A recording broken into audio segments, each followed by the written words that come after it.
విద్యార్థుల భవిష్యత్తును నిర్మించడంలో కళాశాల క్యాంపస్ కీలక పాత్ర వహిస్తుందని, అలాంటి రామగుండం మెడికల్ కళాశాలను ర్యాగింగ్ రహిత క్యాంపస్గా మార్చడానికి విద్యార్థులు కృషి చేయాలని రామగుండం పోలీస్ కమిషనర్ శ్రీనివాసులు సూచించారు. పెద్దపల్లి జిల్లా గోదావరిఖండ్లోని మెడికల్ కాలేజ్లో యాంటీ ర్యాగింగ్ మరియు యాంటీ డ్రగ్ అవేర్నెస్ కార్యక్రమం నిర్వహించారు. ఇటీవల మెడికల్ కాలేజీలో జూనియర్ మెడికో విద్యార్థిని సీనియర్ విద్యార్థులు ర్యాగింగ్ చేయడంతో మెడికో ఫిర్యాదు మేరకు 4 సీనియర్ విద్యార్థులు కళాశాల నుంచి సస్పెండ్ చేశారు.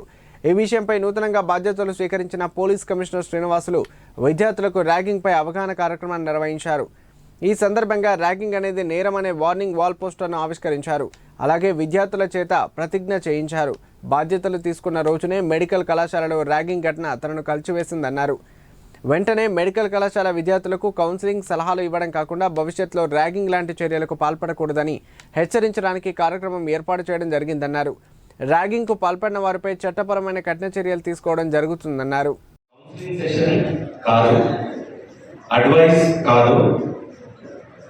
It's a warning. Just I came here to warn you people.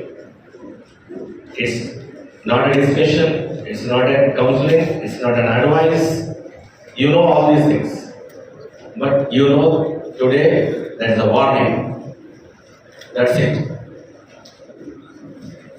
నేను straight single word single line ఆ లైన్ మీకు దాటకూడదు. ఈ కాలేజ్ నుంచి ఇంకా నెక్స్ట్ ఎప్పుడైనా సరే, ఇప్పుడు 2 years బేబీ కాలేజ్ మేడం గారు చెప్పారు, ఇప్పుడు దీనికోసం ఎంతో కష్టపడదాం, ఎంతో చాలా ఇన్ఫ్రాస్ట్రక్చర్ కోసం కానీ అది తీసుకొచ్చాం. But after seeing the very big hall, it's a very good development. 300 members ఇక్కడ సిన్స్లో చదువుతున్నారు.